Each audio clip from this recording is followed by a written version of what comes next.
समन्त चक्रवालेषु अत्रा गच्छन्तु देवता सद्धम्मं मुनिराजस्स सुनन्तु सग्गमोक्खदा धम्मස්සවන කාලෝ අයං බදන්තා ධම්මස්සවන කාලෝ අයං බදන්තා ධම්මස්සවන කාලෝ අයං බදන්තා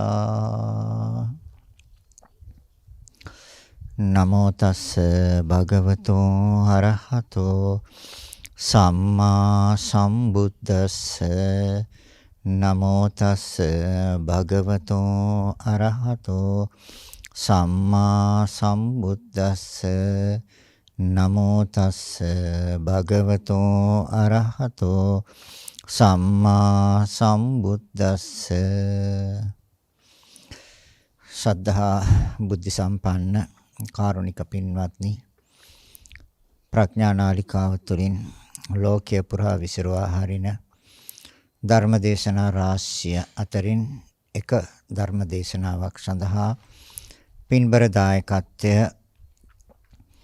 ඉංජිනේරු ගුණපාල මහතාගේ ආදරණීය බිරිඳ වන ජී.වී. සුජාතා කුමාරි මහත්මිය මිහිඳු ලක්ප්‍රිය ගජනායක පුතණුවන් සහ කෞසල්‍යා ගජනායක දියණිය විසින් අරමුණ බොරලන්ද ගුණසිරි නිවසේ පදිංචි ඉංජිනේරු ගුණපාල ගජනායක මහතාගේ 2021 දෙසැම්බර් 31 වෙනි දිනට යෙදෙන 69 වන ජන්මදිනය නිමිත්තෙන් ඔහුගේ ජීවිතය තුළ කරන ලද හා ඉදිරියට කරන්නා වූ කුසල කර්මයන්ගේ බලමහිමින් සංසාර ගමන නිමා කිරීමට මෙම ධර්ම දානමය පුණ්‍ය කුසලයද හේතු වේවා.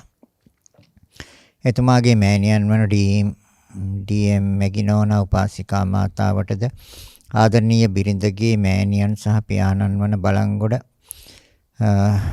දාමහන පදිංචි W.A. පොඩිමැණිකේ උපාසිකා මාතාවටද ජී.වී. පියසිරි උපාසක පියාණන්ටද නිදුක් නිරෝගී සම්පත් සහ දීර්ඝායුෂ ලැබේවා. මීට අවුරුද්දකට පෙර පරලොව සැපත් වන්නට යෙදුණු පුංචි අම්මා වන W.A. කිරිමැණිකේ උපාසිකා මෑණියන් ප්‍රධාන පවුලේ පරලොව සැපත් සියලු ඥාති මිත්‍රාදීන්ට නිවන් සුව ලැබේවා. දායකත්වයේ දරන මෑණියන්ට පුතුට සහ දියණියට නිදුක් නිරෝගී චිරජීවනය සැලසී භව ගමන කෙටි වේවායි ප්‍රාර්ථනා කරනවා. ගෞරවනීය දේශකයන්න් වහන්සේ වන පූජ්‍ය තපෝවනේ අරියද ස්වාමින් වහන්සේට තව තවත් මෙවැනි උදාර වූ ශාසනික මෙහෙවරක් කිරීමට ශක්තිය ධෛර්යය නිරෝගී සම්පන්නිය ලැබේවා යන ප්‍රාර්ථනාවෙන් සහ උන්වහන්සේ ප්‍රාර්ථනා කරන්නා වූ බෝධියකින් නිවන් සම්පත් ලබා ගැනීමට මෙම උතුම් පුණ්‍ය කුසලය හේතු වාසනා වේවා කියලා ප්‍රාර්ථනා කරනවා. ඒ අනුවයි ධර්ම දේශනාව සඳහා පින්බර දායකත්වය. ඉතින් ධර්ම දේශනාව නිවන් මාර්ගට උපනිශ්‍රය වෙන ධර්ම දේශනාවක්. මොකද සසර පිළිබඳවත් සසර පැවැත්ම පිළිබඳවත් දේශනාවන් සිද්ධ කරන ලෝකේ දහම් දර්ශන ඕනතරම් තියෙනවා. ඒ සෑම දර්ශනයක් සෑම ධර්මයක්ම දේශනා කරන්නේ පැවැත්ම සඳහා. ඒ පැවැත්ම තුල තියෙන්නේ අපි අපේක්ෂා කරන දේවල් වලට වඩා අනපේක්ෂිත එහෙම නැත්නම් අපි බලාපොරොත්තු නොවන දේවල්. ඒ තමයි ජරාවටපත් වීම අපි බලාපොරොත්තු වෙන්නේ. නමුත් වෙනවා. ලෙඩ රෝග අපි බලාපොරොත්තු නැහැ අපේක්ෂා නැහැ නමුත් ලැබෙනවා.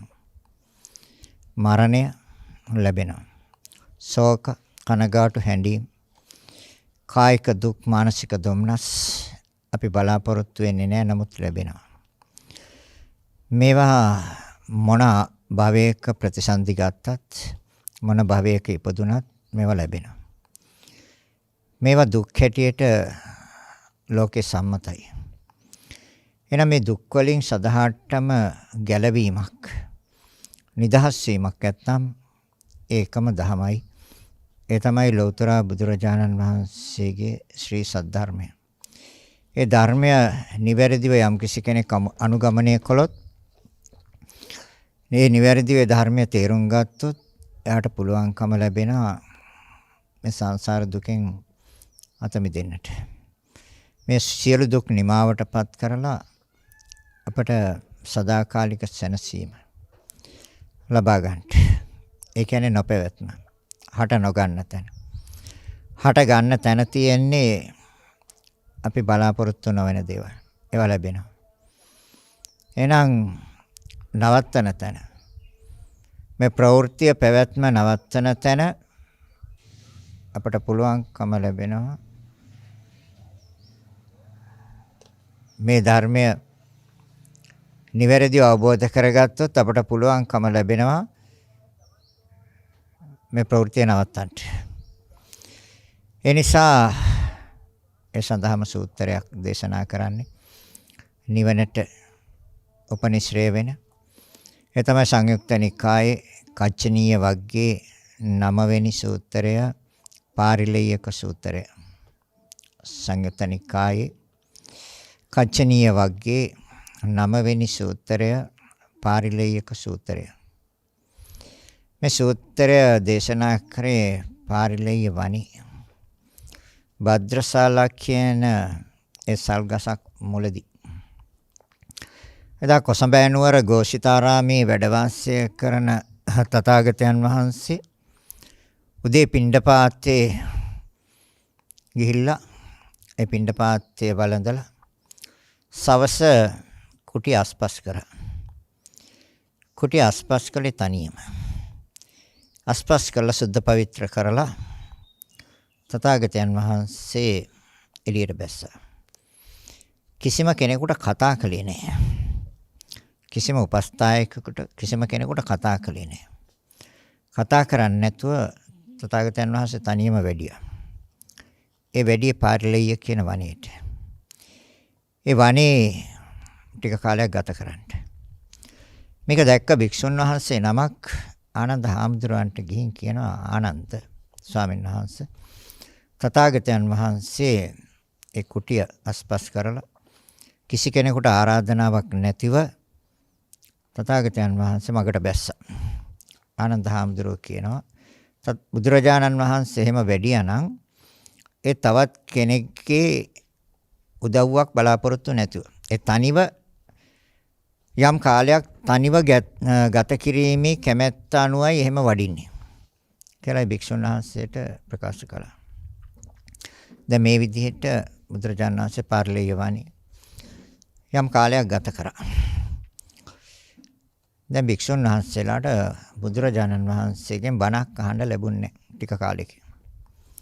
ආනන්ද හාමුදුරුවෝ ධර්ම භාණ්ඩාගාරිකනේ උපස්ථායකනේ. උපස්ථායකටවත් කතා කළේ නැහැ.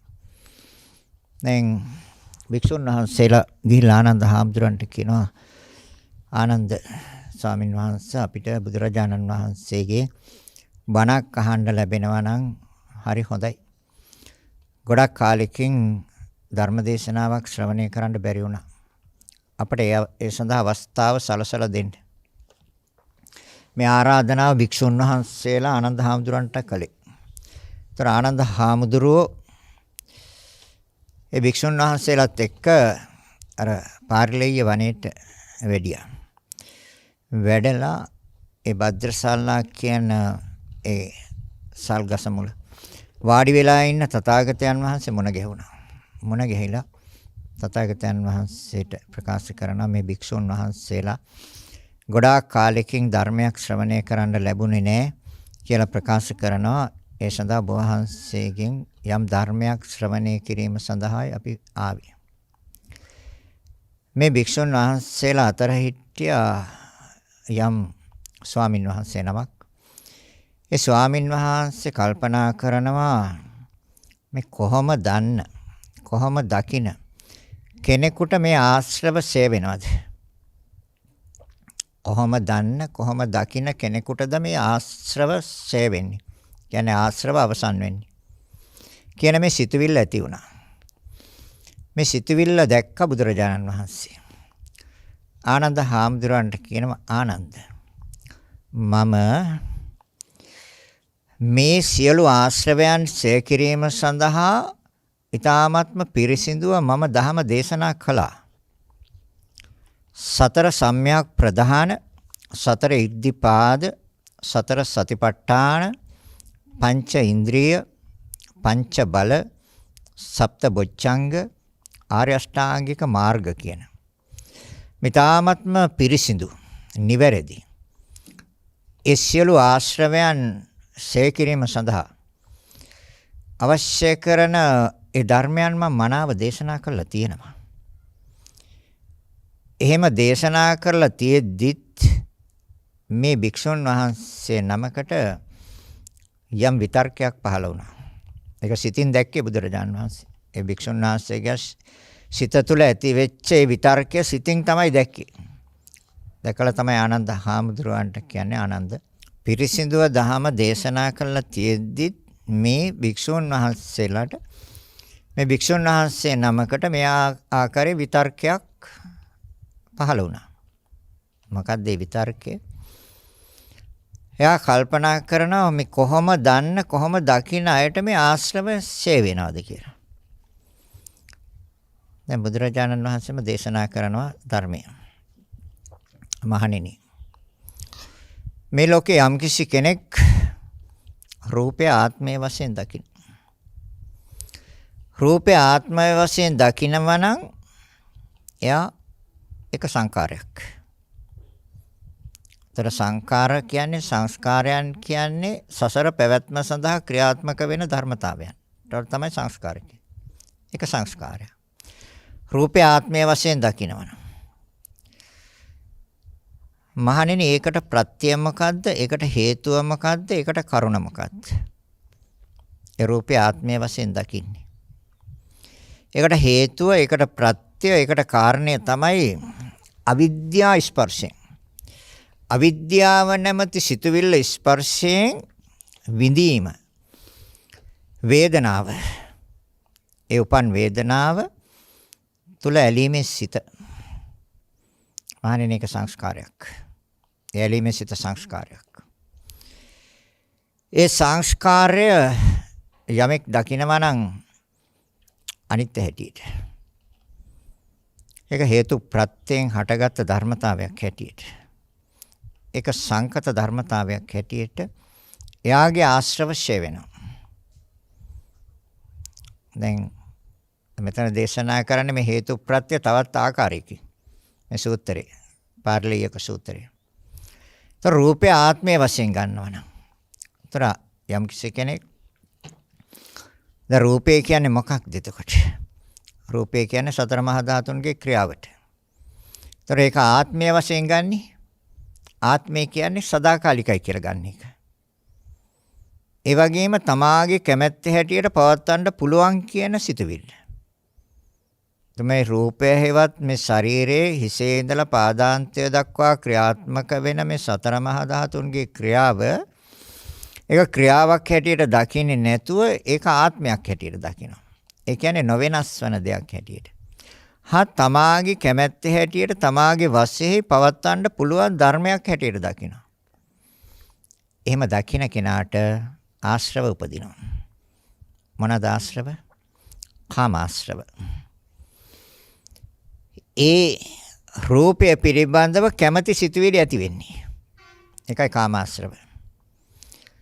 ඒතර ඒ කැමැති සිතුවිලි තවත් භවයකටත් ප්‍රාර්ථනා කරනවා.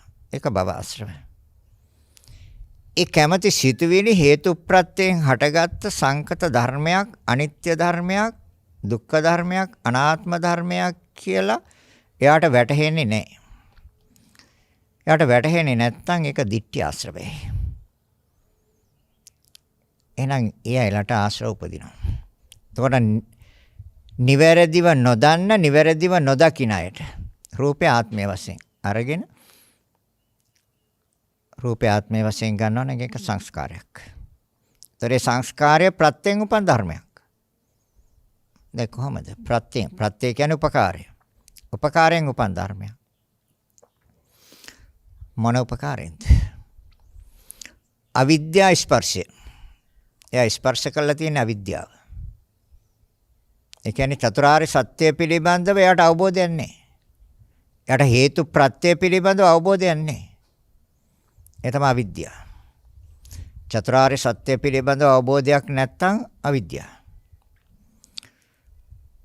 පෙර භවය පිළිබඳව අනාගත භවය පිළිබඳව අවබෝධයක් නැත්නම් අවිද්‍යාව.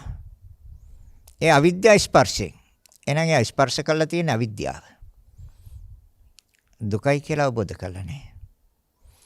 දුකට හේතුව තෘෂ්ණාවයි කියලා අවබෝධ කරලා නැහැ. ඒ තෘෂ්ණාව අයින් කළොත් දුක වැටෙනවා, දුක නැති වෙනවා, දුකෙන් නිදහස් වෙනවා කියන එක අවබෝධ කරලා නැහැ. ඒකට යන මාර්ගය අවබෝධ කරලා නැහැ. ඒ තමයි අවිද්‍යාව. එහෙනම් එයාගේ සිත තුළ ස්පර්ශ වෙන්නේ අවිද්‍යාව.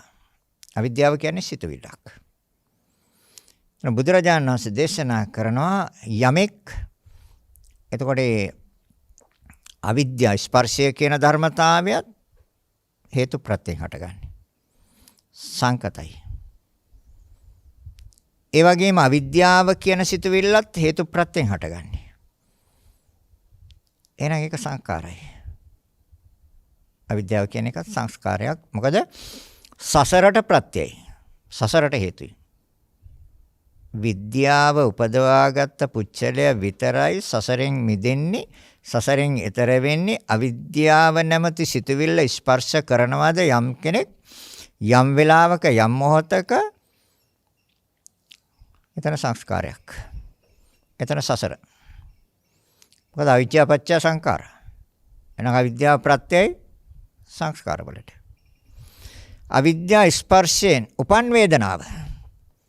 එතකොට ඒ වේදනාව, ඒ වින්දනය, විඳීම උපදින්නේ අවිද්‍යා ස්පර්ශයෙන්. එහෙනම් අවිද්‍යා ස්පර්ශයෙන් උපන් වේදනාව තුළ ඇලෙන සිතක්. වේදනාපච්චය තණ්හා. ඇලෙන සිතක්ද තියෙන්නේ මහණෙනි ඔහුට ආශ්‍රවයන් ප්‍රහීන වෙන්නේ. ඇයි? නිවැරදිව දන්නේ, නිවැරදිව දකින්නේ. දැන් හාමුදුරුවෝ ඇහුවේ කොහොම දන්න, කොහොම දකින කෙනෙකුටද මේ ආශ්‍රව සේවෙන්නේ? ඒ තමයි ඇහුවේ නෑ. යාගේ සිතුවිල්ලක් විතරයි ආවේ. ඒක විතර්කයක්. ඒතොර විතර්කයේ බුදුරජාණන් වහන්සේගේ සිතින් දැක්කා. මෙච්චර ලස්සනට මම ධර්මය දේශනා කළා තියෙද්දි මහණෙනි මේ අයල්ට මෙවැනි විතර්ක එනවා. මං සතර සම්‍යක් ප්‍රධාන මනාව දේශනා කළා තියෙනවා. සතර ඉද්ධිපාදමක් මනාව දේශනා කළා තියෙනවා. සතර සතිපට්ඨානම ඊ타ත්ම පිරිසිදුව දේශනා කළා තියෙනවා. පංච ඉන්ද්‍රිය පිරිසිදුව දේශනා කළා තියෙනවා. පංච බල ඊටාම පිරිසිදුව දේශනා කළා තියෙනවා. සප්ත බොජ්ජංග මම ඊ타ත්ම පිරිසිදුව දේශනා කළා තියෙනවා. ආර්ය අෂ්ටාංගික මාර්ගය මම ඊ타ත්ම පිරිසිදුව දේශනා කරලා තියෙද්දි මේ යම් අයට මෙවැනි විතර්ක එනවා. එතකොට යාට ආපු විතර්කය තමයි කොහොම දකින, කොහොම දන්න, කොහොම දකින පුච්චලයට ආශ්‍රවශය වෙනවද? එතකොට දැන් බුදුරජාණන් වහන්සේ දේශනා කරනවා එහෙනම් අවිද්‍යාව ස්පර්ශ කරලා තියන්නේ. ආශ්‍රව. එතකොට කොහොමද දැනගන්නේ? එහෙනම් අවිද්‍යාව අයින් වෙන්න ඕනේ. එතකොට රූපේ ආත්මයේ වශයෙන් ගන්න තාක් කල් අවිද්‍යාව. දැන් රූපේ කිව්වේ මොකක්ද? රූපේ කිව්වේ හිසේ ඉඳලා පාදාන්තය දක්වා සිදුවෙන ඒ සෑම කොටසකම තියෙන්නේ අර මහ භූත හතරේ ක්‍රියාවක්.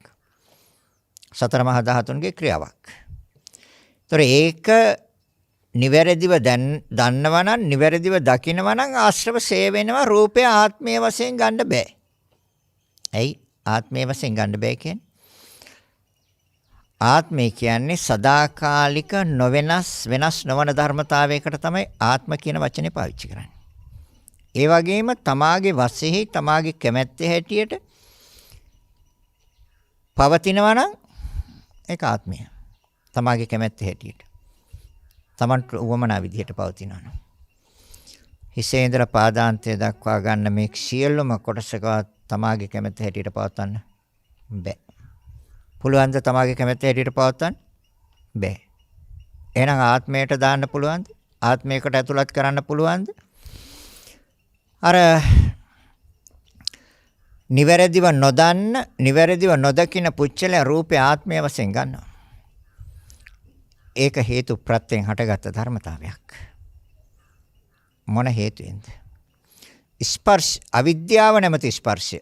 එයා එතකොට ස්පර්ශ කරලා තියෙන්නේ අවිද්‍යාව නැමැති සිතුවිල්ලයි. ඒ අනුව ඒ ආත්ම වශයෙන් ගන්න. වෙනස් නොවන ධර්මතාවයක් හැටියට ගන්න. නিত্য වූ ධර්මතාවයක් හැටියට ගන්න. සදාකාලික ධර්මතාවයක් හැටියට ගන්න. සැප වූ ධර්මතාවයක් හැටියට ගන්න. ඒ ආකාරයෙන් එයා ගන්නේ එයා ස්පර්ශ කරලා තියෙන අවිද්‍යාව. විද්‍යාව නෙමෙයි. විද්‍යාව ස්පර්ශ කළා නම් එයා රූපේ ආත්මයේ වශයෙන් දකින්නේ නැහැ. ඇයි? රූපේ ආත්මයේ වශයෙන් ගන්න බෑ. ඒක තමයි පරම සත්‍ය. එහෙනම් ඒ අවිද්‍යා ස්පර්ශයෙන් උපදින වේදනාවන්. ඒතර ඒ වේදනාව තුළ සිත ඇලෙනවා. මහණෙනි, ඒ අනු ආශ්‍රවශය වෙන්නේ. ඒ අවිද්‍යා ස්පර්ශයෙන් උපන් වේදනාව තුළ සිත ඇලෙනවා නම් ඒ විඳීම තුළ සිත ඇලෙනවා නම් ආශ්‍රවශය වෙන්නේ. ඒ ආශ්‍රව කියන්නේ ඇලෙනවා. කාම ආශ්‍රව කාමයන්ට ඇලෙනවා. භව ආශ්‍රව භවයන්ට ඇලෙනවා. ditthi ආශ්‍රව ditthi වලට ඇලෙනවා. එහෙනම් අවිජ්ජාශ්‍රව. එහෙනම් කොහොම දකින්න කොහොම දන්න කොහොම දකින්න පුච්චලයටද ආශ්‍රවශය වෙන්නේ. එයා ඒ අවිද්‍යාවත් සංකත ධර්මයක් හැටියටත් හේතු ප්‍රත්‍යයෙන් උපන් ධර්මතාවයක් හැටියටත් එයා දකිනවා. අනිත්‍ය ධර්මතාවයක් හැටියට. දැන් අවිද්‍යාව කියන සිතුවිල්ලටත් හේතුවක් තියෙනවා. අවිද්‍යාව කියන සිතුවිල්ල නිකන් හටගන්නේ නැහැ සිතේ. ඒකට හේතුව තමයි ආශ්‍රව. අවිද්‍යාවට හේතුව මොකක්ද? ආශ්‍රව. කාමාශ්‍රව, භවආශ්‍රව, ditthi ආශ්‍රව. කාමයන්ට ඇලෙන්නේ අවිද්‍යාව නිසා. භවයන්ට ඇලෙන්නේ අවිද්‍යාව නිසා. ditthi වලට ඇලෙන්නේ අවිද්‍යාව නිසා. එහෙනම් ආශ්‍රව අවිද්‍යාවට ප්‍රත්‍යයයි. අවිද්‍යාව ආශ්‍රව වලට ප්‍රත්‍යයයි. දැන් කොහොමද? අවිද්‍යාව තියෙන පුච්චලයට තමයි ආශ්‍රව හටගන්නේ. විද්‍යාව උපදවාගත්ත පුච්චලයට ආශ්‍රව නැහැ. ආශ්‍රව යම් වෙලාවක ප්‍රහීනද අවසන්ද එයා විච්ඡා උදපාදී. එයා විද්‍යාව උපදෙව්වා. කාමාශ්‍රව, භවආශ්‍රව, ditth්‍යාශ්‍රව කියන මේ සියලු ආශ්‍රවයන් සහ මුලින් නැවත නූපදන තැනට පත් කරගත්තා නම් මනස එයා විච්ඡා උදපාදී. එහෙනම් ඒ ආශ්‍රවයන්ට සිත තුළ ඉඩ දෙන තාක්කල් අවිද්‍යාව. එහෙනම් අවිද්‍යාව ස්පර්ශයෙන් තමයි විඳින්නේ. අවිද්‍යාව ස්පර්ශ කරලා තියෙන යාගේ මනසේ. දැන් බුදුරජාණන් වහන්සේ දේශනා කරන මහණෙනි. එහෙනම් ආශ්‍රව ඡය වෙන්න නම් අවිද්‍යාව වෙනුවට විද්‍යාව. කොහොමද ඒක වෙන්නේ? අවිද්‍යාවත් හේතු ප්‍රත්‍යයෙන් උපන් ධර්මයක්. සංකත ධර්මයක්. අනිත්‍ය ධර්මයක්. අස්තිර ධර්මයක්. අනිත්‍ය ධර්මයක් කියන්නේ ඇයි අවිද්‍යාව? අවිද්‍යාව උපදින්නේ සිතේ. එක චිත්තක්ෂණයක් තුළ ඇතිව නැති වෙනවා. ඇයි? සිතුවිල්ලකට ආයශ එක චිත්තක්ෂණයයි. සිතේ ආයශ එක චිත්තක්ෂණයයි. අර 17නොත් එකයි. රූපේක ආයශ චිත්තක්ෂණ 17යි. ඒ චිත්තක්ෂණ 17නොත් එකයි සිතේ ආයශ. එහෙනම් තර අවිද්‍යාව කියන ධර්මතාවය උපදින්නේ සිතේ එක සිතුවිල්ලක් විතරයි. ඒතර ප්‍රත්‍යයෙන් උපන් ධර්මයක් මොන ප්‍රත්‍යෙන්ද? ආශ්‍රව ප්‍රත්‍යයෙන්. චිත්තක්ෂණයක් තුළ ඉපද බින්දිනවා. එතකොට ආශ්‍රව නැමැති හේතුවෙන් අවිද්‍යාව නැමැති ඵලය ඉපදුවාට හටගත්තට සකස් වුණාට අවිද්‍යාවට මොහොතක්වත් රැඳෙන්න බෑ. එයි. එක චිත්තක්ෂණයක් තුළ ඉපද බින්දින නිසා. හැබැයි ඒ අවිද්‍යාව නැවත සනෙන් හේතුවක් වෙනවා. එතකොට ආශ්‍රවයන්ගේ ඵලයක් හැටියට අවිද්‍යාව නැමැති ආශ්‍රව කියන්නේ සිතුවිල්ලක් විතරයි. ආශ්‍රව හටගන්නේ සිතේ. එතකොට ඒක සිතුවිල්ලක් විතරයි. එතකොට චිතක්ෂණයක් තුල ඉපද බිඳෙන්නේ අවිද්‍යාවට ප්‍රත්‍ය වෙලා. එතකොට ආශ්‍රවයන්ගේ ඵලයක් අවිද්‍යාව. හැබැයි අවිද්‍යාව ශරණයෙන් හේතුවක් වෙනවා. ඒ ආශ්‍රවයන්ගේ ඵලයක් හැටියට අවිද්‍යාව නැමැති සිතුවිල්ල හටගත්තට සිතේ නොදන්නාකම, නොතේරෙනකම, නොවැටහීම ඒක සිතුවිල්ලක් විතරයි. ඒ හටගත්තට ඒක ශරණයෙන් හේතුවක් වෙනවා. මොකටද? සංස්කාරයකට. අවිච්ඡා පත්‍ය සංකාර. එතකොට සංස්කාරයන් හටගත්තේ අවිද්‍යාවේ ඵලයක් හැටියට. ඒ අවිච්ඡා පත්‍ය සංකාරා. ඒතර අවිද්‍යාවේ ඵලයක් හැටියට සංස්කාර හටගත්තට ඒ ඵලය ශරණයෙන් හේතුවක් වෙනවා. ඒ තමයි හේතුඵල ධම. ශරණයෙන් හේතුවක් වෙනවා. මොකටද? ප්‍රතිසන්දි විඥාණයට. සංකාරපච්චය විඥාන.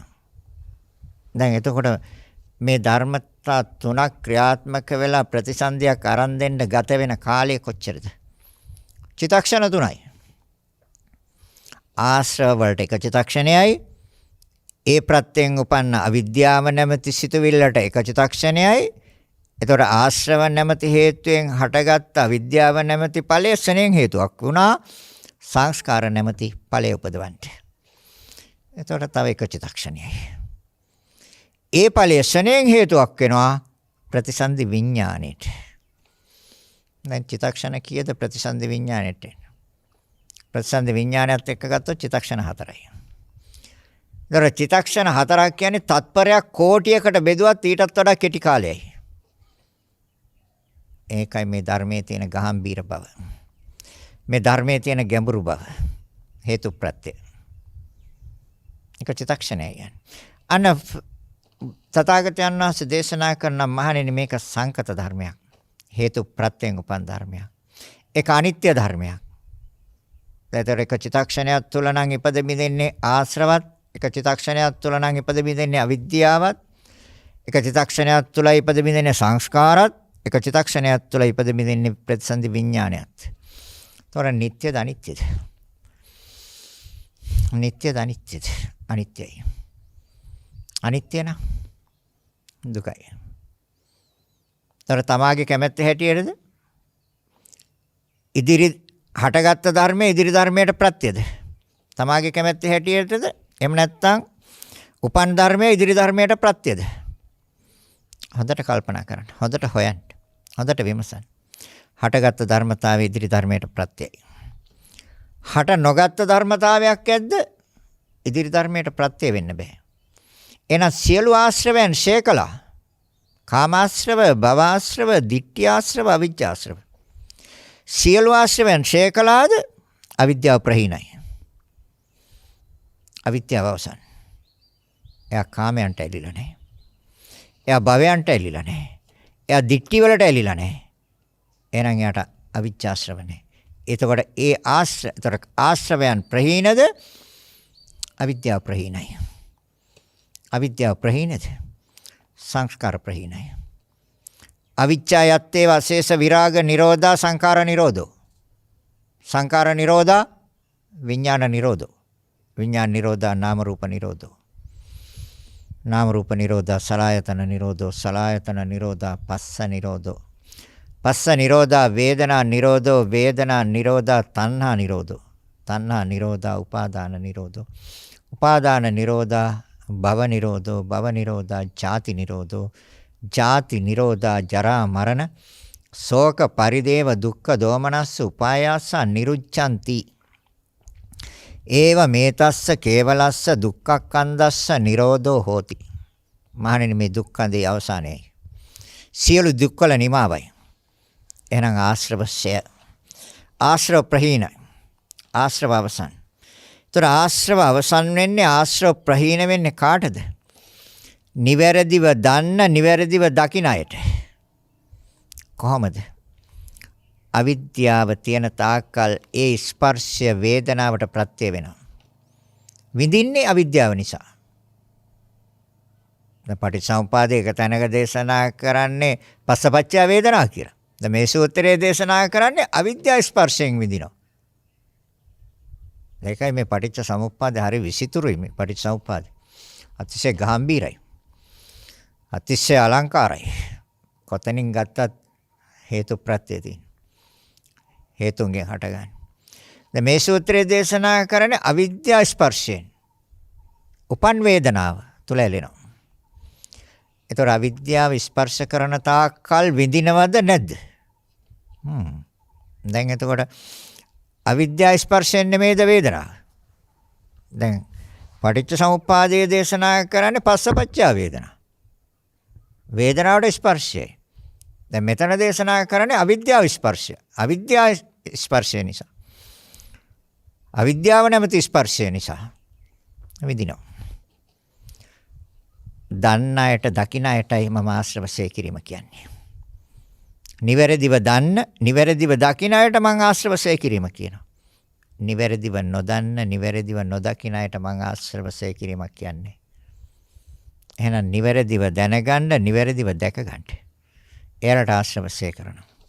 එහෙනම් රූපය ආත්මයේ වශයෙන් ගන්න පුළුවන්? බෑ. රූපය ආත්මයේ වශයෙන් ගන්න තාක්කල් ඒ අවිද්‍යාව ස්පර්ශ කරන්නේ. අවිද්‍යාව ස්පර්ශ කරනවාද? ඒ තුලින් උපදින විඳීම. විඳීම තුල ඇලෙනවා. මහණෙනි තණ්හාවේ හටගන්මයි. ඒ සමුදයයි. ඒ හේතුවයි. යමෙක් දකිනවා එතකොට නිවැරදිව කොහොමද දකින්නේ? ඒ ස්පර්ශයත් අනිත්‍ය ධර්මයක්. ඒ චිත්තක්ෂණය තුළ ඉපද බිඳිනවනේ. ඒ ස්පර්ශය නිසා උපන් වේදනාව ඒකත් අනිත්‍ය ධර්මයක්. ඒ එක චිත්තක්ෂණයක් තුළ ඉපද බිඳිනවා. තර අවිද්‍යාව මේ ස්පර්ශ කළ තියෙන අවිද්‍යාව ස්පර්ශය. තර අවිද්‍යාව එක චිත්තක්ෂණයක් තුළ ඉපද බිඳිනවා. අනිත්‍ය ධර්මයක්. මහණෙනි අනිත්‍ය යම් දෙයක් දුකයි. එහෙනම් රූපය ආත්මයේ වශයෙන් දකින්නොත් බෑ. ද රූපය කිය මොකද්ද? සතර මහා ධාතුන්ගේ ක්‍රියාවට. ඉතින් සතර මහා ධාතුන්ගේ ක්‍රියාව කොහොමද ආත්මයකට දාන්නේ? සතර මහා ධාතුන්ගේ ක්‍රියාවට ආයශ චිත්තක්ෂණ 17යි. තත්පරයක් කෝටියකට බෙදුවත් ඊටත් වඩා කෙටි. ඇතිව නැති වෙන. එහෙනම් අනාත්මද? තමාගේ කැමැත්ත හැටියටද? නෑ. තමාගේ කැමැත්ත හැටියට නම් ආත්මයි. මහණෙනි රූපය ආත්මයට දාන්න බෑ. එහෙම නොදැම්මත් යම් කිසි කෙනෙක් තමා රූපවත් කියලා ගන්නවා. තමා රූපවත් කියලා ගන්නවා. තමා කියනකොටම අවිද්‍යාවද විද්‍යාවද? තමා කියනකොටම අවිද්‍යාව. ස්පර්ශ කළ තියෙන අවිද්‍යාව. ඇයි? තමා කියලා කෙනෙක් නැහැ. තමා කියන්නේ කෙනෙක් තුල සිතුවිල්ල. රූපය ආත්මයට නොදැම්මත් තමා රූපවත් කියලා ගන්නවා. දැන් තමා රූපවත් කියන්න පුළුවන්ද? තමා කියනකොටම දික්ටි. ඒ දර්ශනේ වැරදි. කොටස් ටික දැකලා නෑ. දැන් මේ අභ්‍යන්තරයේ තියෙන මේ 32ක් කුණප කොටස් වලට මේ 32කට මොන කොටසටද තමා කියන්නේ? කොටස් 32ක ක්‍රියාවක්ද තමාද? ඒ කොටස් 32 තුල. ඕනනම් උණුසුමත් එකතු කරගන්න. වායුවත් එකතු කරගන්න. ඒතර 42යි. දැන් මේ 42කින් මොකද්ද තමා? අර රූපය ආත්මය වශයෙන් නොගත්ත තමා රූපවත් කියලා ගන්නවා. නෑ. තමා රූපවත් කියන්න පුළුවන්ද? රූපයකට අයිතිද තමා? නෑ. තමා රූපවත්. එහෙනම් ඒ වෙනි සිතවිල්ලක් එනවා නම් ආශ්‍රව ෂේ වෙන්නේ නෑ. තමා රූපවත් කියලා ගත්ත තැන. ඒක හේතු ප්‍රත්‍යයෙන් හටගත්ත ධර්මතාවයක්. ඒක සංකත ධර්මතාවයක්. ඒකත් අනිත්‍ය වූ ධර්මතාවයක්. තමා නැහැ කොටස් ටිකක් තියෙන්නේ. ඒ කොටස් සෑම කොටසක්ම චිත්තක්ෂණ 17ක් තුල ඉපද බිඳිනවා. චිත්තක්ෂණ 17යි ආයුෂ. හිසේ ඉඳලා පාදාන්තය දක්වා ගත්ත සෑම කොටසකට. ඒතකොට එක කොටසකටවත් තමා කියන්න බෑ. තමා කිව්ව ගමන් දිටි වැරදි සිතුවිල්ල. එහෙනම් ඇයි ඒ වැරදි සිතුවිල්ල හටගත්තේ? ඒ අවිද්‍යාව ස්පර්ශ කළා තියෙන්නේ. අවිද්‍යාව ස්පර්ශයගේ මනස. අවිද්‍යාව නැමැති සිතුවිල්ල ඒ ස්පර්ශයෙන් උපන් වේදනාව. ඒ විඳීම. ඒ තුල ඇලෙනවා. තමා රූපවත් කියලා. ඒ විඳින සිතුවිල්ල තමා රූපවත් කියලා විඳින සිතුවිල්ල ඒ තුල සිත ඇලෙනවා. අද තමා කියලා කෙනෙක් ඉන්නවද? නෑ. එහෙනම් තර කොහොම දන්න කොහොම දකින්නට ආශ්‍රව ෂේ වෙනවා කියන්නේ? එහෙනම් සෑම කොටසක්ම නিত্যද අනිත්‍යද හේතු ප්‍රත්‍යයෙන් හටගත්තේ සංකතයිද? කෙස් හේතු ප්‍රත්‍යයෙන් හටගත්තේ. ඔව්. මොන හේතුද? හේතු තමයි පඨවි ආපෝ තේජෝ වායෝ. වර්තමානී කම්මචිත්ත ඍතු ආහාර. පෙර භවයේ අවිද්‍යා තණ්හා කර්ම. පෙර භවයේ අවිද්‍යාවන් නිසා තෘෂ්ණාවන් නිසා ඒ අනුව සකස් කරගත්ත කර්ම ප්‍රත්‍ය වුණා වර්තමානයේ සතර මහා ධාතු ආධාර කරගෙන කෙස් ටිකක් හදන්න. අන්න නිවැරදිව දැනගත්ත නිවැරදිව දැකගත්ත. එතකොට අවිද්‍යාව ස්පර්ශ වෙන්නේ නැහැ මනසේ. එතන විද්‍යාව ස්පර්ශ වෙන්නේ මනසේ. එයි නිවැරදිව දැනගත්ත නිවැරදිව දැකගත්ත යට ආශ්‍රව සේවෙයි. නිවැරදිව නොදන්න නිවැරදිව නොදකින අයට ආශ්‍රව ෂේ වෙන්නේ. මහණෙනි මම නිවැරදිව දන්න අයට නිවැරදිව දකින අයට ආශ්‍රව ෂේ කිරීම මම දේශනා කරනවා. නිවැරදිව නොදන්න නිවැරදිව නොදකින අයට මම ආශ්‍රව ෂේ කිරීමක් කියන්නේ. එයාලට ආශ්‍රව ෂේ කරන්න බෑ. කාමාශ්‍රව, භවආශ්‍රව, ditthිආශ්‍රව කවදාවත් ෂේ කරන්නේ. නිවැරදිව නොදන්න නිවැරදිව නොදකින තාක්කල් එහෙනම් තමා රූපවත් කිව්වත් හරියද? වැරදි. නිවැරදිව දැනගන්න, නිවැරදිව දැක ගන්න එදාට ආශ්‍රව ෂේ වෙනවා. එදාට විද්‍යාව. ස්පර්ශ කරන්නේ විද්‍යාව. මනසේ විද්‍යාව ඉපදුනාද ඒ ස්පර්ශයෙන් උපන් වේදනාව දැන් කෙස් පිළිබඳව මනසින් විඳිනවා. සිතෙන් විඳිනවා. ඒක ලස්සනට තියෙන තාක්කල්, අලංකාරව තියෙන තාක්කල්, හැලෙන්නේ නැති තාක්කල්, සුදු වෙන්නේ නැති තාක්කල් මනසින් සොම්නස් නැද්ද? සිතට සතුටක් නැද්ද? ඉතින් විඳිනව නේද? ඒතර විඳින්නේ අවිද්‍යාව ස්පර්ශ වෙලා තියෙන්නේ එතන. අනිත්‍ය වූ දෙයක්, අස්ථීර වූ දෙයක්, తాවකාලික වූ දෙයක්, පිළිකුල් වූ දෙයක්. දුගදහමන දෙයක් නිට්ටය හැටියට ගන්නවා, සාරවත් දෙයක් හැටියට ගන්නවා, ස්ථීර දෙයක් හැටියට ගන්නවා, ආත්ම ස්වභාවයෙන් ගන්නවා. ඒ ගන්න තාක්කල් අවිද්‍යා ස්පර්ශයෙන් විඳිනවා. විඳිනවද එතන ඇලෙනවා? ඉතින් ඇලෙනවද? එතන තණ්හාවනේ. තණ්හාව තියෙනවා නම් ආශ්‍රව ෂේද නැහැනේ. තෘෂ්ණාව චුට්ටක් නැත්තම් අන්න එතට ආශ්‍රව ෂේ. ආශ්‍රව අවසන්. එහෙනම් තමා රූපවත් කියන්නේ බෑ. රූපය තුල තමා ඉන්නෝ මහණෙනි. රූපය ආත්මය වශයෙන් නොගත්තත් යමෙක් තමා රූපවත් කියලා නොගත්තත් රූපය තුල තමා ඉන්නවා කියලා ගන්නවා. දැන් රූපය තුල තමා ඉන්නවද? ඒත් නැහැ. ඒ තමා කියලා කෙනෙක් නැහැ. රූපය කියන්නේ ක්‍රියාවක්. සතර මහා ධාතුන්ගේ සකස් වෙච්ච දෙයක්. රූපය කියන්නේ. එහෙනම් ඒක සතර මහා ධාතුන්ගේ ක්‍රියාවක්. අන්න නිවැරදිව දැනගත්තා, නිවැරදිව දැකගත්තා, හේතු ප්‍රත්‍යයෙන් හටගත්තේ. තමා රූපවත් කියන්න බෑ. රූපය තුල තමා ඉන්න බෑ. එහෙම සිතුවිල්ලක් එනවා නම් යම් කිසි කෙනෙකුට රූපය තුල තමා ඉන්නවා කියන සිතුවිල්ලක් ආවොත් මහණෙනි ඒ අවිද්‍යාව ස්පර්ශ කරලා තියෙන්නේ. එයාගේ මනසේ ස්පර්ශ වෙලා තියෙන අවිද්‍යාව.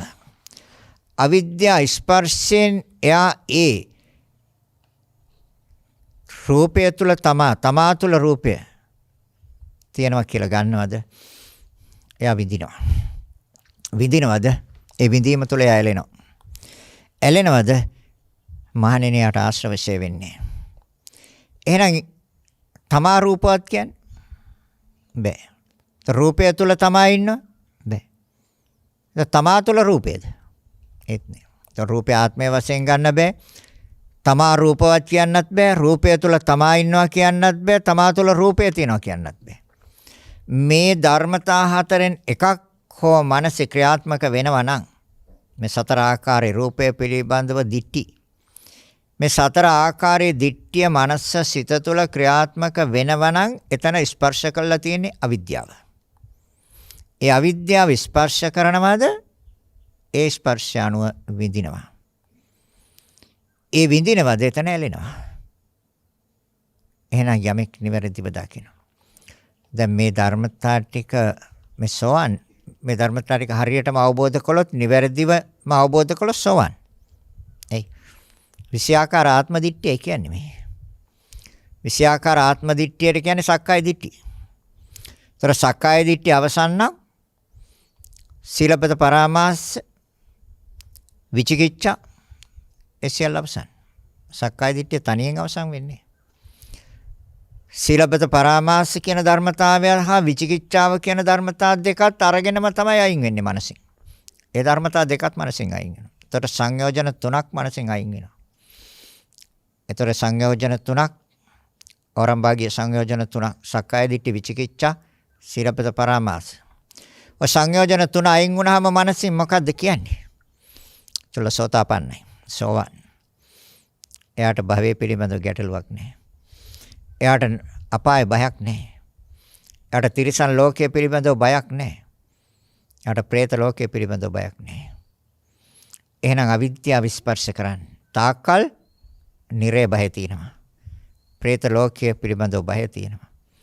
තිරිසන් ලෝකයේ පිළිබඳව බය තියෙනවා. විද්‍යාව ස්පර්ශ කරනවා. කොහොමද? ඇත්ත ඇත්ත සැටියෙන් දකිනවා. එහෙනම් තමා රූපවත් කියන්න බෑ. රූපය තුල තමා ඉන්නවා කියන්න බෑ. මේ 32ක් හෝ 42ක් මේ කොට්ටාස අභ්‍යන්තරේ ක්‍රියාත්මක වෙන්නේ පඨවි ධාතුවේ 20ක්, ආපෝ ධාතුවේ 12ක්, තේජෝ ධාතුවේ 4ක්, වායෝ ධාතුවේ 6ක්. මේ තියෙන්නේ ක්‍රියාවන්. තේජෝ ධාතුවේ තියෙන්නේ ක්‍රියාවක්. සෑම මොහොතකම පඨවි ධාතුව ඉපද බිඳෙනවා. ආපෝ ධාතුව ඉපද බිඳෙනවා. තේජෝ ධාතුව ඉපද බිඳෙනවා. වායෝ ධාතුව ඉපද බිඳෙනවා. එහෙනම් කොහොමද තමා රූපවත් කියන්නේ? රූපය තුල තමා ඉන්නවා කියන්නේ කොහොමද? රූපේ ආත්මය කියන්නේ කොහොමද? කියන්න බෑ. අන්න නිවැරදිව දැනගත්තා, නිවැරදිව දැක ගන්නවද? මහණෙනි මං යාගේ ආශ්‍රවසේ කිරීම කියනවා. දාර හාමුදුරුවෝ හිතුවනේ. මේ කොහොම දන්න කොහොම දකින්න අයටද මේ ආශ්‍රව සේ වෙන්නේ කියලා එයා හිතුවා සිතුවිල්ලක් විතරයි. ඒ සිතුවිල්ල සණයෙන් බුදුරජාණන් වහන්සේ දැක්කා.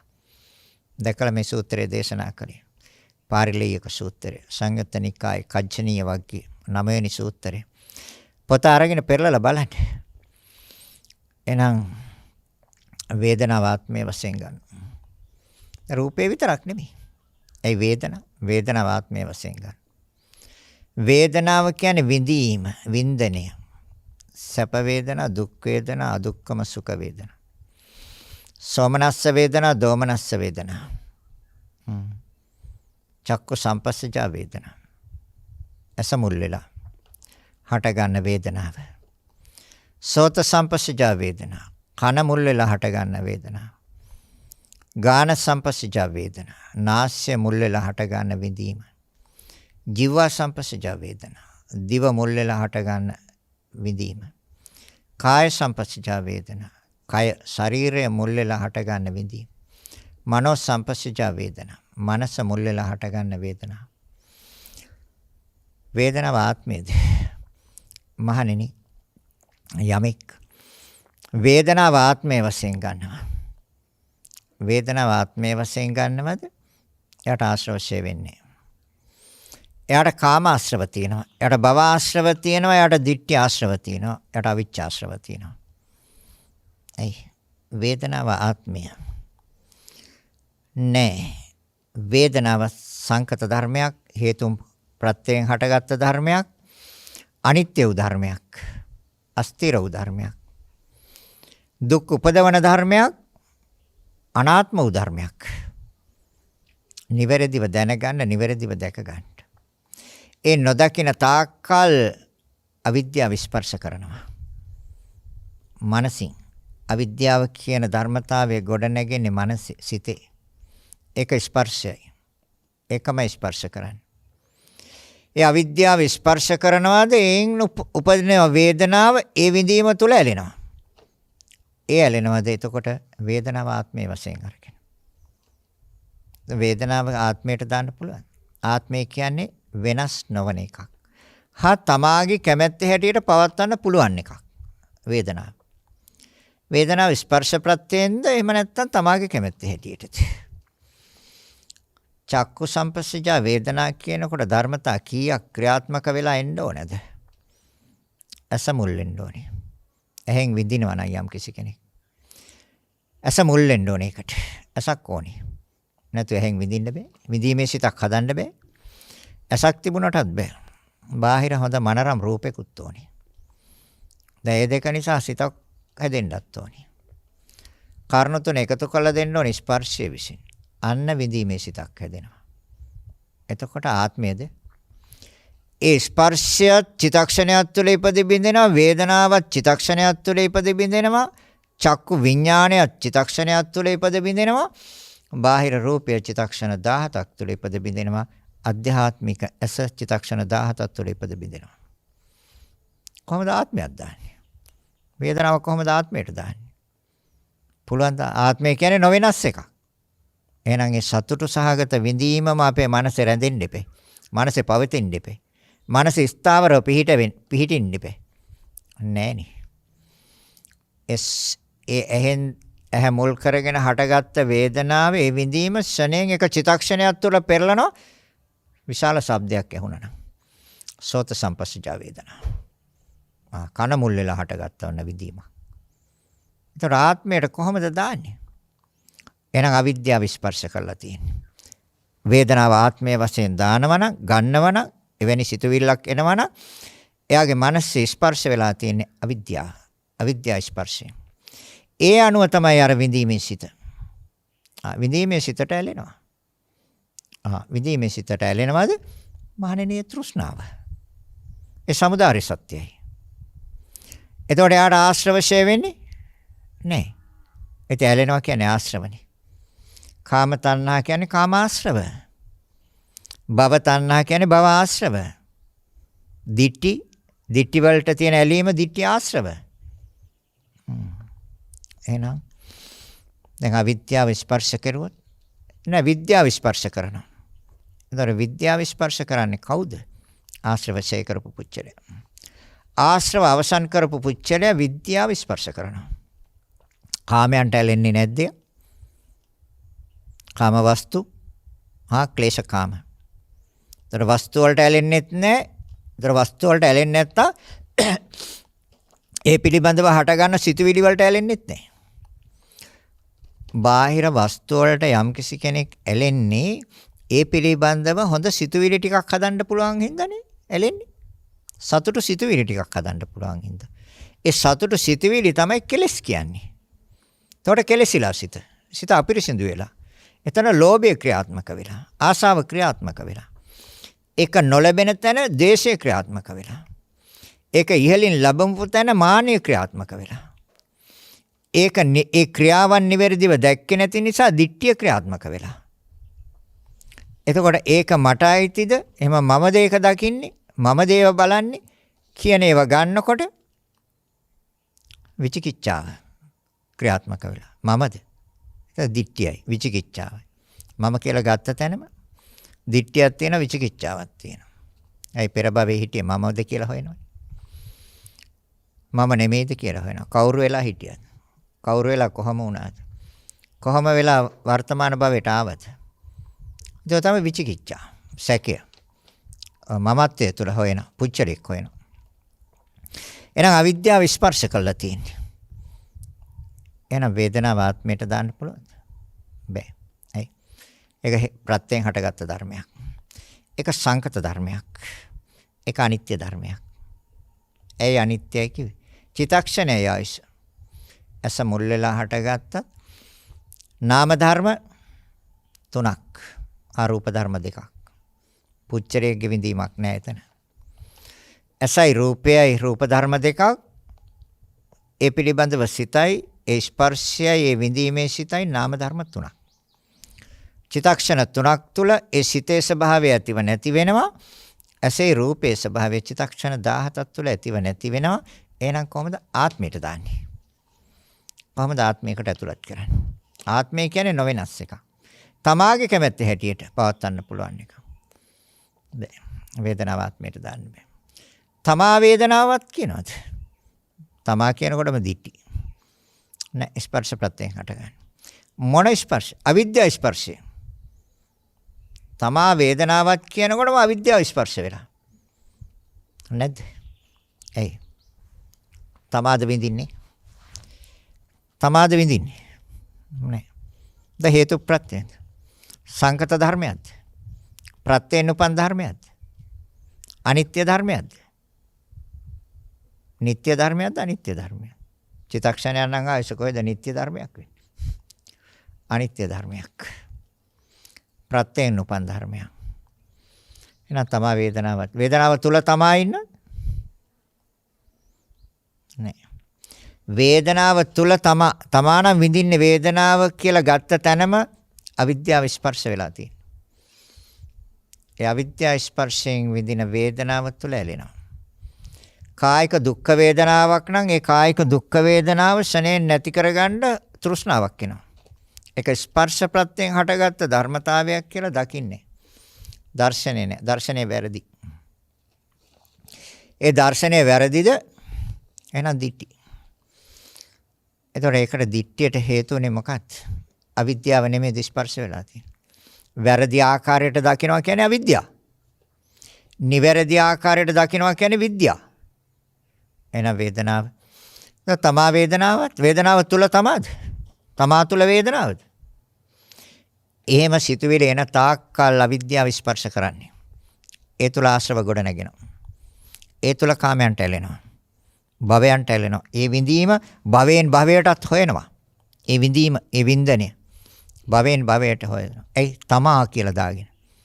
නැති කෙනෙක් පුච්චලයක් සත්‍යයක එකට ඇතුළත් කරලා. තමා වේදනාවත් වේදනාව තුල තමා ආදි වශයෙන්. මානෙනි සංඥාව ආත්මයේ වශයෙන්. ඒ වේදනාවේ ආකාරයෙන් නිවැරදිව දැක්කත් ඒ සංඥාව ආත්මයේ වශයෙන් ගන්න. සංඥාව කියන්නේ හඳුනා ගන්නවා. හඳුනා ගැනීමේ ස්වභාවය සංඥාවයි. සංඥාව ආත්මයේ වශයෙන් ගන්න. සංඥාව කියන්නේ සිතුවිල්ලක් විතරයි. ඒක චිත්තක්ෂණයයි ආයශ. තර සංඥාව ආත්මය කියන්නේ සදාකාලික ස්ථිර වෙනස් නොවන දෙයක්. එහෙනම් සංඥාව ආත්මයට දාන්න පුළුවන්ද? බෑ. සංඥාව ආත්මයේ වශයෙන් ගන්නකොටම අවිද්‍යාව ස්පර්ශ කරලා තියෙනවා. ඒ අවිද්‍යාව ස්පර්ශයෙන් ඒ සංඥාව පිළිබඳව සතුට වෙනවා. විඳිනවා. ඒ වර්ණය ආය පාට හරි ලස්සනයි. ලස්සනට පාට කරලා තියෙනවා. සංඥාව ගන්න වර්ණේ. නිල් පාට, කොළ පාට, රතු පාට, සුදු පාට. ඒ වර්ණයට අපි රැවටෙනවා. ඒ සතර මහා ධාතුනේ පාට කරලා තියෙන්නේ. එතකොට ඒ තීන්ත වර්ගයත් සතර මහා ධාතු. ඒ පාට කරන්න ගත්ත උපකරණය ඒ සඳහා ඒ ඉදිරිපත් වෙච්ච නැත්නම් ඒ සඳහා ගත්ත ද්‍රව්‍ය එක සතර මහා ධාතුන්නේ. එහෙම දකින්නේ සංඥාවෙන් ගන්නවා හරි ලස්සනයි. අලංකාරයි. ලස්සන පාට. ලස්සන වර්ණය. ඒක ආත්මයේ වශයෙන් ගන්න. අවිද්‍යාව ස්පර්ශ කරන්නේ. අවිද්‍යාව ස්පර්ශයෙන් ඒ සංඥාව උපාදාන කර ගන්නවා. ඒ විඳිනවනේ. විඳින තැන ඇලෙන තැන උපාදාන. ତର සංඥා උපාදාන. සංඥා උපාදානේ දුකයි දසපයි. රූප උපාදානස්කන්ධ දුක්ඛ. වේදනා උපාදානස්කන්ධ දුක්ඛ. සංඥා උපාදානස්කන්ධ දුක්ඛ. සංස්කාර උපාදානස්කන්ධ දුක්ඛ. විඥාන උපාදානස්කන්ධ පංච උපාදානස්කන්ධ දුක්ඛ. දැන් කවුද හදන්නේ මේ දුක්? ඒ අවිද්‍යාවෙන් ස්පර්ශ කරන්නේ. අවිද්‍යාව ස්පර්ශ කරන තාක්කල් දුක හදනවා. එහෙනම් සංස්කාර ආත්මයේ වශයෙන් ගන්න. සංස්කාර ආත්මයේද? නෑ. ආත්මය කියන්නේ සදාකාලික ස්ථිර වෙනස් නොවන දෙයක්. ඒක සංස්කාර වලට කොච්චර ආයුෂද? මහණෙනි මේක හේතු ප්‍රත්‍යයෙන් හටගත්ත ධර්මයක්. මේක සංකත ධර්මයක්. මේක අනිත්‍ය වූ ධර්මයක්. අස්ථිර වූ ධර්මයක්. එයි සංස්කාරේව චේතනා වලට ආශ්‍රිත චිත්තක්ෂණයයි. සිතේ නෙපදී. ඒකට ආශ්‍රිත චිත්තක්ෂණයයි. ඒක චිත්තක්ෂණයක් තුළ ඇතිව නැති වෙනවා නම් කොහොමද ආත්මයකට දාන්නේ? මේ කියන්නේ නොවෙනස් එකක්. වෙනස් නොවන එකක්. සදාකාලිකව පවතින එකක්. ତର සදාකාලිකව පවතිනද චේතනා? නෑ. සෝත සම්පස්සජා චේතනා. කන මූලික වෙලා සිත බලවත් වෙන තැනට යනවා, සංස්කාර කියන තැනට යනවා. බාහිර ශබ්දයයි දෙක නිසා සිතයි කර්ණු තුන එකතු කරන්නේ ස්පර්ශය නිසා තමයි චේතනාව. ඒවා සංස්කාරය. ඒතර ආත්මයේද ප්‍රත්‍යයෙන් උපන් ධර්මයක්ද? ආත්මයේ වශයෙන් දකින තාක්කල් අවිද්‍යාව ස්පර්ශ කරන්නේ. හේතු ප්‍රත්‍ය හැටියට දකිනවාද විච්ඡා උදපාදි. මහණෙනි ආශ්‍රවයන් ශේවෙයි. කාමාශ්‍රව, භවආශ්‍රව, ditthිආශ්‍රව. ඒතකොට දන්න අයට, දකින අයට මම ආශ්‍රවසය කිරීම කියනවා. නොදන්න අයට, නොදකින අයට මම ආශ්‍රවසය කිරීමක් කියන්නේ. විඥාන ආත්මය වශයෙන් ගන්නවා. ද විඥාන ආත්මයේද තමා විඥානවත් කියනවා. විඥාන කියන්නේ මනස, සිත. සිත කොහොමද ආත්මයකට දාන්නේ? එක චිත්තක්ෂණයක් තුළ ඇතිව නැති. විඥානය, මනස, චක්ක විඥානය එක චිත්තක්ෂණය. සෝත විඥානය එක චිත්තක්ෂණය. ගාන විඥානය, ගන්ධ සුවඳ දැන ගැනීමේ සිත එක චිත්තක්ෂණය. ජීව විඥානය, රස දැන ගැනීමේ සිත එක චිත්තක්ෂණය. කාය විඥානය, පහස පිළිබඳව දැන ගැනීමේ සිත එක චිත්තක්ෂණය. මනෝ විඥානය එක චිත්තක්ෂණයයි. කොහොමද ඒතර ආත්මයට දාන්නේ? ආත්මය කියන්නේ නොවෙනස්. සදාකාලික ස්ථිර වෙනස් නොවන දෙයක්. තමාගේ වශයෙන් තමාගේ කැමැත්ත හැටියට හැදුවේ. අසයි රූපය නිසා නේක හැදුවේ. තමාගේ කැමැත්ත හැටියටද හැදුවේ. කනයි ශබ්දය නිසා හැදුවා නම් තමාගේ කැමැත්තට හැටියටද හැදුවේ. නෑ. ඒතර හේතු ප්‍රත්‍යයෙන්ද හැදුවේ. සංකත ධර්මයක්ද? අනිත්‍ය ධර්මයක්ද? අනිත්‍ය ධර්මයක්. අස්ථීර ධර්මයක්. తాවකාලික ධර්මයක්. අන්න නිවැරදිව දැනගත්තා, නිවැරදිව දැකගත්තා. වික්ෂුන් වහන්සේලාට දේශනා කරන එදා මේ පාර්ලේය වණී මහණෙනි, නිවැරදිව දැනගත්තා, නිවැරදිව දැකගත්තාට ආශ්‍රවශය වෙනවා. එතකොට එයා ස්පර්ශ කරන්නේ විද්‍යාව. ඒ නැති තාකල් අවිද්‍යාව ස්පර්ශ කරන්නේ. අවිද්‍යාව ස්පර්ශ කරනවාද? රූපේනොත් විඳිනවා, විඳීමෙත් විඳිනවා, සංඥාවෙනොත් විඳිනවා, සංස්කාරයන්ගෙනොත් විඳිනවා, විඥානෙත් විඳිනවා. විඳීම තැන ඇලෙනවා. විඳින තැන ඇලෙනවා. විඥාණයට ප්‍රියයි. විඥාණයට කැමතියි. විඥාණයට ආස කරනවා. ඇලුම් කරනවා. ආශ්‍රව. ඒතර ආශ්‍රව විද්‍යාව නම් ස්පර්ශ කළේ එයාට ආශ්‍රව නැහැ. අවිද්‍යාව ස්පර්ශ කරන තාක්කල් ආශ්‍රව. අන්න බුදුරජාණන් වහන්සේ දේශනා කරන මහණෙනි. එහෙනම් දන්න අයට, දකින අයට මං ආශ්‍රවසය කිරීම කියන්නේ. නොදන්න අයට, නොදකින අයට නෙමෙයි. එහෙනම් විඥානයේ ආත්මය වශයෙන් ගන්න බෑ. තමා විඥානවත් කියන්න බෑ. විඥානය තුල තමයි ඉන්නවද? තමා තුල විඥානෙත් තියෙනවද? රූප වේදනා සංඥා සංකාර විඥාන කියන පහයි 4 5යි 20යි. ඔය 20 ආකාර ආත්ම දිට්ඨියට තමයි සක්කාය දිට්ඨිය කියන්නේ. හොඳට බෙදලා වෙන් කළ බලන්න. ඒ නොදකින තාකල් අවිද්‍යාව ස්පර්ශ කරනවා. නිවැරදිව දැනගත්තද, නිවැරදිව දැකගත්තද විද්‍යාව ස්පර්ශ කරනවා. විච්ඡා උදපාදි. ඉතින් විද්‍යාව ස්පර්ශ කරනවා කියන්නේ මාර්ගඵලය ලැබලානේ. මාර්ගඵලය ලැබලා විච්ඡා උදපාදි. විද්‍යාව උපදවල. නිවැරදිව දැනගත්තා, නිවැරදිව දැකගත්තා.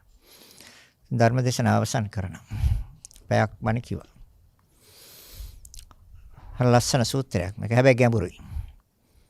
හොඳට බෙදලා විභාග කරලා පරීක්ෂා කරලා බැලුවොත් පංච උපාදානස්කන්ධය පිළිබඳව ආශ්‍රවශය වෙනවා. ඔය කිව්ව පංච උපාදානස්කන්ධය. උපාදානයට වැටෙන හැටි. තණ්හාව තියෙනවා නම් උපාදාන. තණ්හාවට හේතුව වේදනාව. ඒතර වේදනාව අවිද්‍යා ස්පර්ශයෙන් තමයි විඳින්නේ. විද්‍යා ස්පර්ශයෙන් විඳින්නේ. අවිද්‍යා ස්පර්ශ කරන තාක්කල් විඳිනවා. ඒතර විඳිනවද? විඳින තැන ඇලෙනවා. ඇලෙන තැන උපාදානයි. ඉතින් රූපත් උපාදාන, රූප උපාදාන. වේදනා උපාදාන වේදනා උපාදානස්කන්ධ. සංඥා උපාදාන සංඥා උපාදානස්කන්ධ. සංස්කාර උපාදාන සංස්කාර උපාදානස්කන්ධ. විඥාන උපාදාන විඥාන උපාදානස්කන්ධ. පංච උපාදානස්කන්ධ. මහණෙනි පංච උපාදානස්කන්ධ දුක්ඛ. දැන් අතහැරියා. දැනගෙන දැකගෙන අතහැරියේ. දැනගෙන දැක ගැනීම තුළ ආශ්‍රවයන් ෂේවි. නොදන්න නොදකින තාක්කල් ආශ්‍රව ෂේවෙන්නේ.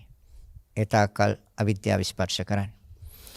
පින්කමේ දායකත්වය මෙම උතුම් ධර්ම දානමය පුණ්‍ය කර්මය සඳහා සදැහැති දායකත්වයේ දරා ඇත්තේ ඉංජිනේරු ගුණපාල මහතාගේ ආදරණීය බිරිඳවන ජීවි සුජාතා කුමාරි මහත්මිය මිහිඳු ලක්ප්‍රිය ගජනායක පුතුණන් සහ කෞසල්‍යා ගජනායක දියණිය විසින් අරමුණ බොරලන්ද ගුණ සිරි නිවසේ පදිංචි ඉංජිනේරු ගුණපාල ගජනායක මහතාගේ 2021 දෙසැම්බර් 31 වෙනි දිනට යෙදෙන 69 වන ජන්මදිනයේ නිමිත්තෙන් ඔහුගේ ජීවිතය තුළ කරන ලද හා ඉදිරියට කරන්නා වූ කුසල කර්මයන්ගේ බල මහිමෙන් සංසාර ගමන නිමා කිරීමට මෙම ධර්ම දානමය පුණ්‍ය කුසලයද හේතු වේවා.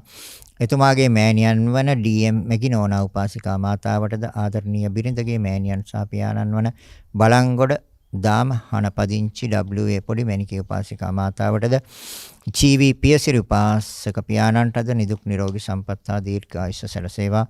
මීට අවුරුද්දකට පෙර පරලෝසපත් වන්නට යෙදුණු පුංචි අම්මා වන W.A. කිරි මැණිකේ උපාසිකා මෑණියන් ප්‍රධාන පවුලේ පරලෝසපත් සියලු ඥාති මිත්‍රාදීන්ට නිවන් සුව ලැබේවා.